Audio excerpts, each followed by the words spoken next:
प्रिय मित्रों नमस्कार।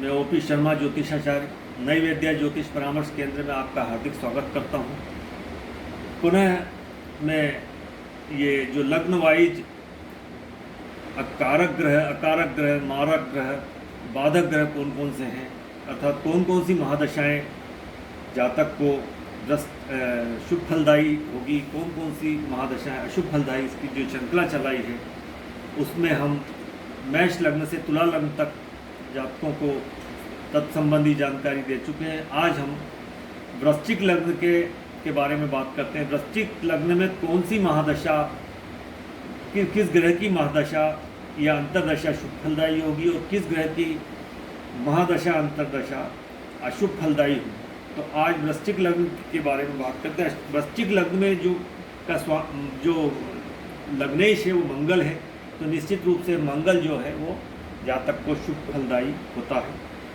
और अपनी महादशा अंतरदशा में मंगल के अच्छे परिणाम प्राप्त होते हैं। इसके बाद जो अगला ग्रह है चंद्रमा।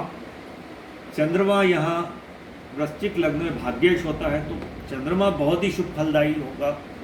जब भी चंद्रमा की महादशा वृश्चिक लग्न में आती है, जातक को वारे न्यारे कर देती है। अगर चंद्रमा केंद्र में हो, त्रिकोण में हो, तो चंद्रमा बहुत ही शुभ फलदायी होता है, उसको काफ़ी अच्छी प्रोग्रेस मिलती है। मंगल की महादशा में, चंद्रमा की महादशा में जातक को अच्छा धन लाभ, भाग्य का साथ मिलता है और मंगल की दशा में जातक बहुत ही साहस पराक्रम करता है। इसके बाद जो महादशा शुभ फलदायी है वृश्चिक लग्न में वह है गुरु।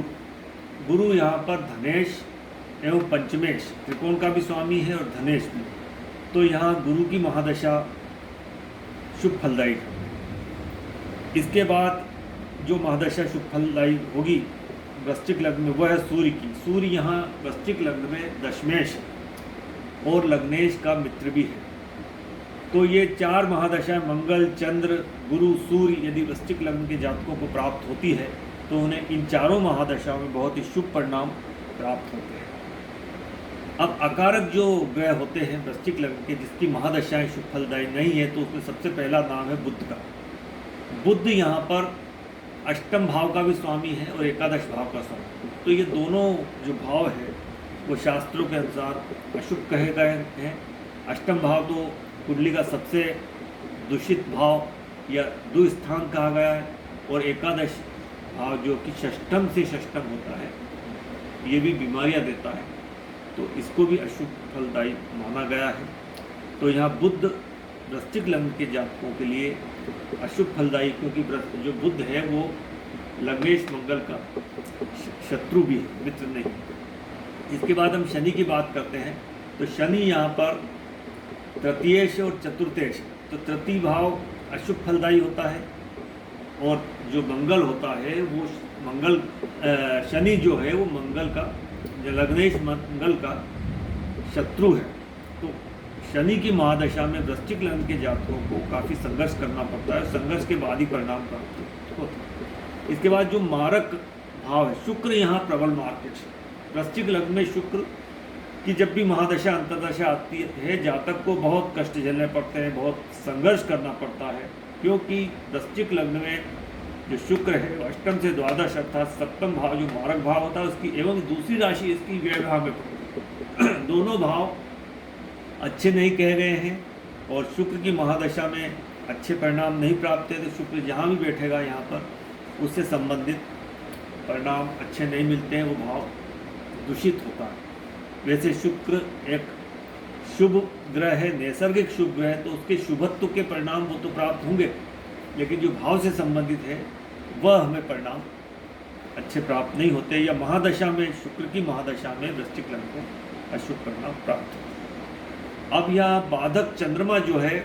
यहाँ नवमेश है, तो ये जो चंद्रमा है बाधकेश भी है, लेकिन ये लग्नेश का मित्र होने की वजह से कुछ बाधा देकर जातक को वापस पुनः अच्छे परिणाम देगा। ज़्यादा बाधा क्रिएट नहीं करेगा, बाधाएं आएगी लेकिन बाधा के पश्चात दूसरे प्रयास में जातक को सफलता मिलती है।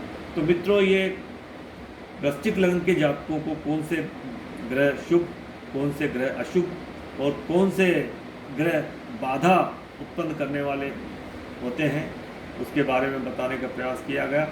और जैसे कि बताया कि कुंडली में महादशा कितनी भी अच्छी कुंडली हो, राजयोग हो, लेकिन महादशाओं का बहुत ही बड़ा योगदान होता है। महादशा यदि नहीं आती है तो वो जो अच्छे राजयोग बना के ग्रह बैठे हैं उनका परिणाम हमें नहीं मिलता है। तो उपरोक्तानुसार इस तरह से ये संक्षिप्त जानकारी वृश्चिक लग्न के जातकों की के बारे में शुभ ग्रह, अशुभ ग्रह, बाधक ग्रह, मारक ग्रह के बारे में बताया।